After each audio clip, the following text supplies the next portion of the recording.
नमस्कार, DKP news पर आपका स्वागत है।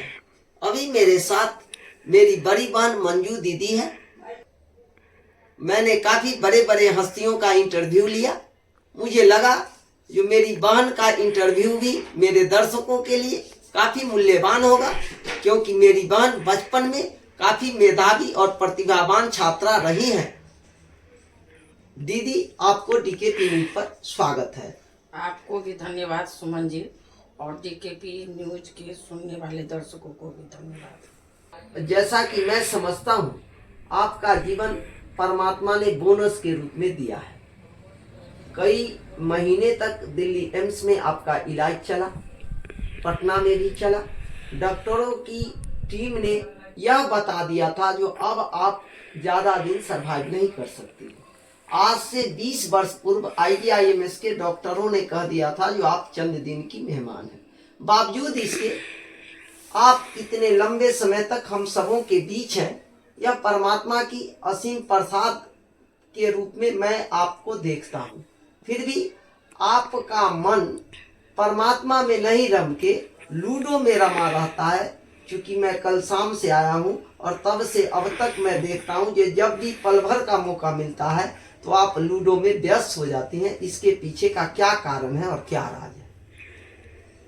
इसके लिए परमात्मा को बहुत बहुत मैं धन्यवाद देता हूँ, जो परमात्मा ने मुझे नई जीवन दी है। और रही बात खेल का, खेल तो मैं एक मनोरंजन के लिए मैं खेलता हूँ। इससे परमात्मा मेरे भक्ति में कोई बाधा नहीं आती है। मैं पंडित प्रदीप मिश्रा का भी मैं कथा सुनता हूँ, भागवत कथा, शिव कथा, राम कथा, ये सब सुनता हूँ। अनिरुद्धाचार्य का भी सुनता हूँ। खेल एक मनोरंजन है, भक्ति में कोई नहीं आता है रुकावट। माने खेल से आप मानते हैं कि भक्ति में रुकावट नहीं आता है। 4 जीवन के पड़ाव बनाए गए हैं। आप चौथे पड़ाव में अभी आप हैं। क्योंकि आपकी 3 बच्चियां हैं, तीनों काफी अच्छे अच्छे पोस्ट पर दामाद हैं आपको। एक बेटा है वो ASI है और एक छोटा बेटा है वो अभी विभिन्न प्रतियोगी परीक्षाओं की तैयारी कर ही रहा है। तो पूरा परिवार से है, नाती दामाद बेटा पोता सब चीज आपको है। तो बावजूद जब आपने खुद अपने मुंह से एक्सेप्ट किया कि परमात्मा ने मुझे दूसरी जीवन दिया है और हम लोग उसका आई विटनेसेस है, बावजूद उसके उसमें क्यों नहीं हम दिन रात रम जाएंगे। मनुष्य एक ऐसा योनि है जिसमें आदमी पूर्व जन्मों के जो पाप हैं और इस जन्मों के भी जो हमारे बुरे कर्म हैं उसको हम सुधार करके और वैकुंठ धाम को जा सकते हैं। तो उस अलौकिक परमात्मा को छोड़ करके, चूंकि आप खुद एक्सेप्ट किए हैं जो आपका जीवन तो आपका है नहीं, ये तो किसी का दिया हुआ वरदान है जो आप उसका उपभोग कर रहे हैं, तो उसमें नहीं रम के और उस खेल में रमने का क्या तात्पर्य? मैं खेल खेल में भगवान का और भक्ति का, प्रभु श्री राम कृष्ण का नाम लेते रहता हूँ, माता श्री राधा रानी का नाम लेते रहता हूँ। जब मैं उदास रहती हूँ, अकेलापन महसूस होता है, तो मैं लूडो लेकर बैठ जाती हूँ। क्योंकि मेरा बचपन का एक सबसे प्रिय खेला था। जब मेरा भाई सुमन या छोटे बच्चे रहते थे या मेरा लड़का जो ASI है, साथ में बैठकर अपनी बहू के साथ थोड़ा बहुत मनोरंजन कर लिया करती थी। तो खेल में मेरा किसी प्रकार का भक्ति भजन में कोई बाधा नहीं है। और मैं 1:30 बजे सुबह दिन में TV खोलकर मैं अनिरुद्धाचार्य का भागवत कथा सुनती हूँ। और सुबह उठती हूँ 5 बजे, तो मैं प्रदीप मिश्रा या अनिरुद्धाचार्य का भी भागवत कथा सुनती हूँ। तो खेल में मेरा कोई रुकावट नहीं है भक्ति भजन से। आचार्य कहते हैं जो ये नियम नहीं है जो मैं अस्थायी रूप से ही भक्ति भजन कर सकूं। चलते फिरते खाते पीते भी भक्ति भजन होती है। तो उन्हीं के अनुरूप मैं भक्ति कर रहा हूँ। वो 2 प्रकार का भक्ति बता है, एक मानसिक एक शारीरिक। तो मैं 5 बजे सुबह उठती हूँ और मानसिक पूजा करती हूँ जिन्होंने अनिरुद्धाचार्य जी बताए हैं। अपने बच्चों के साथ वृंदावन जाऊंगी और मैं पूरी तरह से लीन तो नहीं, लेकिन 50% मैं भागवत कथा में जुड़ चुकी हूँ।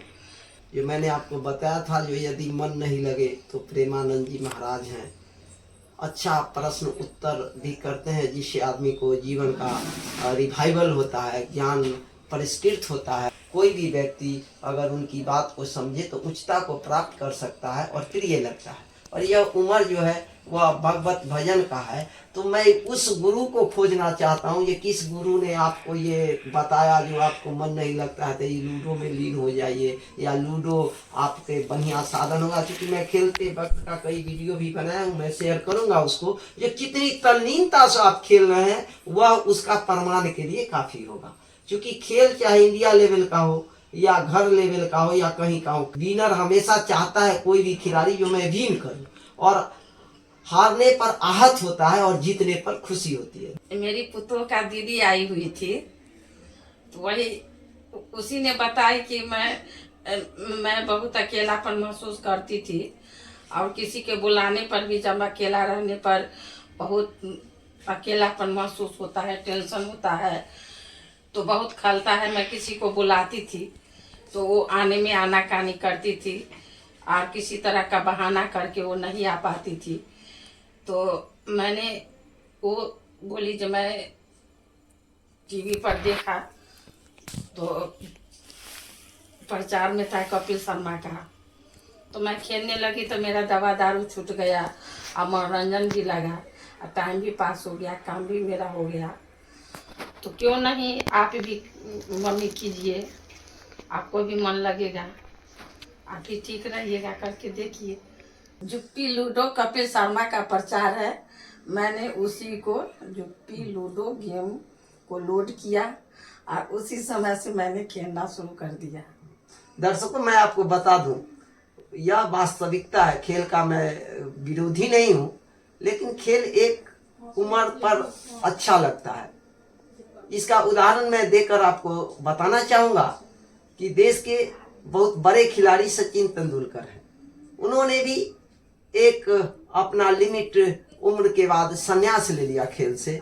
लेकिन मेरी यही ख्वाहिश थी, जो परमात्मा ने प्रसाद के रूप में मेरी बहन को अभी तक जीवित रखा है और हम लोगों का इनका सानिध्य मिला है, तो मेरी बहन क्यों नहीं अपनी पूरी की पूरी समय उस भगवत भजन में लीन कर दे जिस परमात्मा ने इनको अभी तक जीवित रखा है और जिनके वजह से ये है। लेकिन यह बात है, जो व्यक्ति जिस प्रकार के गुरु का चयन करेगा वह व्यक्ति उसी दिशा में जाएगा।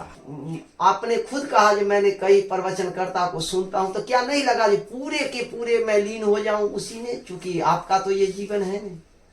ऐसे परमात्मा में लीन होने का कोई उम्र नहीं होता है। प्रहलाद का कोई उम्र नहीं था, ध्रुव का कोई उम्र नहीं था। भक्ति में लीन हो जाना चाहिए, लेकिन मैं नहीं हो पाया किसी कारणवश। लेकिन अब मैं हुआ हूँ, तो पूरे तो नहीं हुआ हूँ, लेकिन 50% हुआ हूँ। भगवान से प्रार्थना करते हैं, कृष्ण जी से, जो मैं पूरी तरह लीन हो जाऊँ। माता राधा रानी से भी प्रार्थना करती हूँ और हमेशा चाहती हूँ जब भी समय मिलता है तो मैं भागवत कथा सुनती हूँ। थोड़ा बहुत जो मेरे में त्रुटि है वो भी ख़त्म करने का मैं 100% प्रयास करती हूँ और कर दूँगा। अनुभव के पड़ाव पर हैं, कभी अपने जीवन में काफी दुख को सुख को देखा है। आपको कभी नहीं लगा जो आपके खेलने की वजह से आपके घर में 2 बच्चे हैं वो भी प्रभावित होंगे? मैंने देखा 5 बजे सत्यम आपका जो बड़ा पोता है मेरे नजदीक खेल रहा था। सब सोए हुए थे, लेकिन मेरा तेवर वो जानता है बाबा डांट न दे, इसलिए मैंने पानी कहा है तो वो झड़ देना मुझे ला कर दिया। तो मैंने यह देखा जो आपके खेलने की वजह से आपके बच्चे प्रभावित होंगे, वो भी खेलना प्रारंभ करेंगे, तो वो आपके बच्चे पर बुरा इफेक्ट पड़ जाएगा। जो मेरी दादी खेलती है तो मैं क्यों नहीं खेलूं? जैसे एक बात मैं बताता हूँ, जब मैं अपने बचपन में स्कूल जाती थी तो मेरे टीचर बताते थे कि बच्चे को हर चीज में उत्तीर्ण होना चाहिए। पढ़ाई के साथ साथ खेल बहुत जरूरी है, खेलना भी जरूरी है और पढ़ाई भी जरूरी है। तो ये खेल लूडो, कैरम बोर्ड, कबड्डी, ये सब तो स्कूल में टीचर भी बताते हैं जो खेलना चाहिए। बहुत अन्य तरह का भी खेल होता है, उससे पढ़ाई में कोई बाधा नहीं आती है मेरे समझ से। ऐसे आपके समझ से अगर ऐसा लगता है, क्योंकि एक कुशल मीडिया का काम होता है, जो जब हम बाहर के सारे तस्वीर को दिखाते हैं तो हमारे घर में जो मैं समझा कमी होगी उसको भी मैं दिखाऊंगा। जिस गेम को आप खेलते हैं उसे मैं जुआ मानता, क्योंकि उसमें दोनों तरह के खेल है। आप यह तर्क देंगे जो फ्री वाला में भी जीतने पर 30 पैसा देकर लोग बढ़ाता है। ऐसा नहीं है जो हारने पर वो नहीं करता है, लेकिन जीतने पर 30 पैसा देता है। तो एक काइंड ऑफ वो खेल नहीं है जिस खेल से आप नेशनल लेवल की खेल के, कबड्डी है, क्रिकेट है, वॉलीबॉल है, फुटबॉल है, कुश्ती है, उससे इस खेल का आप कंपैरिजन करके दिखाना चाहती हैं। जैसे मेरा कहने का मतलब है, मेरा टीचर जब मैं पढ़ती थी तो मैं लूडो भी खेली हूँ, कैरम बोर्ड भी खेली हूँ, और बहुत तरह के खेला मैंने खेली हूँ, कबड्डी वगैरह सब। ये सबसे पढ़ाई में कोई डिस्टर्ब नहीं होता है। बैट बॉल भी, टिकार सब मैं खेली हूँ, तो इस सब से कोई मीनिंग नहीं पड़ता है। आती रह गई बात 30 पैसे की, आज जुआ तो ये सब बात नहीं है। मैं 30 पैसा जुआ वाला खेला नहीं खेलती हूँ न। मैं जो देखा हूँ, जो आप खेलते हैं उसको मैंने समझा है, आप ही से समझा है। आपने बताया जो कुछ पैसे वाले भी खेल हैं, जो आपके गुरु थे वो भी थे, उन्होंने कहा इसमें 1,00,000 2,00,000 वाला भी है। आप खुद बताई हैं जो इसमें जीतने पर 30 पैसा मिलता है और हारने पर हम लोगों को नहीं लगता। इसमें कोई शारीरिक तो वैसा विकास नहीं होता है, न बौद्धिक विकास का कोई गुंजाइश है। ये तो पासा है, लूडो क्या है, पासा है। इसमें न माइंड का है और न वो शारीरिक है। इस खेल की तुलना आप वो खेल से करते हैं जो क्रिकेट है, वॉलीबॉल है, या और भी कबड्डी है, उस खेल से। जैसे मेरे कहने का मतलब हुआ, जो लूडो अगर जुआ होता है तो टीचर इसको बंद कर देता है।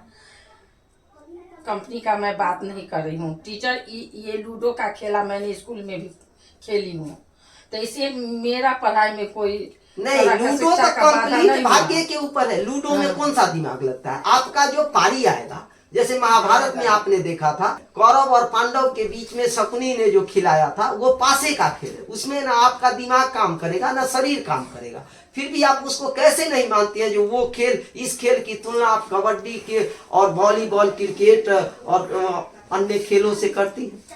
खेल तो खेल होता है, लूडो भी, कबड्डी हो या कोई खेल हो, खेल होता है। और छोटे मोटे गलियों में होता है, जो कबड्डी भी खेलता है, मैच भी खेलता है, फिर भी छोटे गलियों में सिमट कर रह जाता है।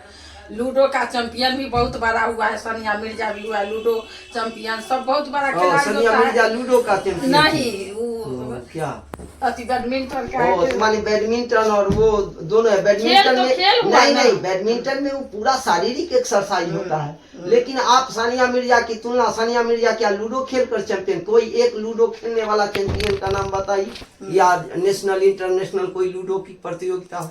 और लूडो उसमें जो पास होगा वही ना इंडिया लेवल में जाएगा। दर्शकों, मैं आपको बता दूं, जो हर व्यक्ति का एक तर्क होता है। नो डाउट मेरी बहन बचपन में मैंने इनके सर्टिफिकेट को देखा है, अत्यंत प्रतिभावान रही है। इनको 6-7 क्लास का सर्टिफिकेट अभी तक मैं प्रिजर्व करके रखा हूँ। वो ये स्टेट लेवल पर प्रथम स्थान लाई थी विज्ञान में, और खेल से इनकी काफी अच्छी रुचि रही है। खेल ही नहीं, अभी भी पढ़ाई में ये हम लोगों की भी गलती को पकड़ लेती हैं। इतनी दक्ष है, कम पढ़ी लिखी में भी।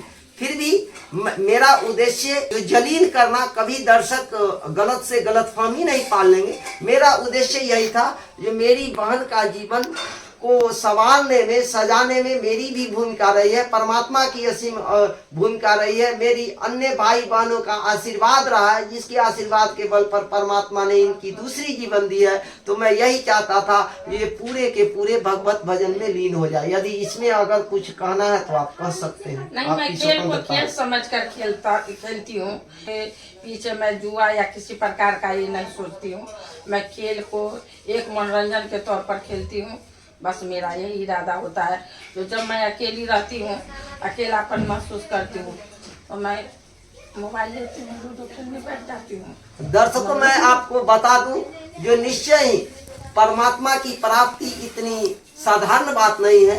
जब तक वो भगवत कृपा के यहाँ से आदेश नहीं आएगा, तब तक कोई भी व्यक्ति चाहे किसी उम्र में हो, वह लीन नहीं हो सकता है उनमें, उनका नहीं हो सकता है। हे प्रभु, अब तो सिर्फ आप ही मेरे हैं, और आपके सिवा मुझे दुनिया में कोई नहीं है। और यह भी जो प्रेरणा आदमी को आती है, यह दो तरह से आती है, मुझे पूर्ण विश्वास है। एक तो जब अच्छे गुरु मिल जाते हैं, अच्छा सत्संग मिल जाता है। कहा भी गया है टू एयर इज ह्यूमन। मेरे अंदर भी कई बुराइयां होगी निश्चय ही, लेकिन मैं जब से प्रेमानंद जी को सुनने लगा तो कई सारे अवगुण जो थे वो अपने आप समाप्त हो गए। और ये ऐसे नहीं हुए जब तक वो राधा नाम का जाप नहीं, राधा नाम का मेरा मतलब मैं मैसेंजर नहीं हूँ और न कोई मैं देवदूत हूँ जो मैं प्रवचन कर रहा हूँ, लेकिन जब तक चाहे राधा नाम, राम राम, कृष्ण कृष्ण कुछ भी कह ले, जब तक वो नहीं निरंतर भाव से होते रहेगा तब तक आदमी में वो भाव नहीं आएगा, भगवत भाव, और आदमी उनको प्राप्त नहीं कर सकता है।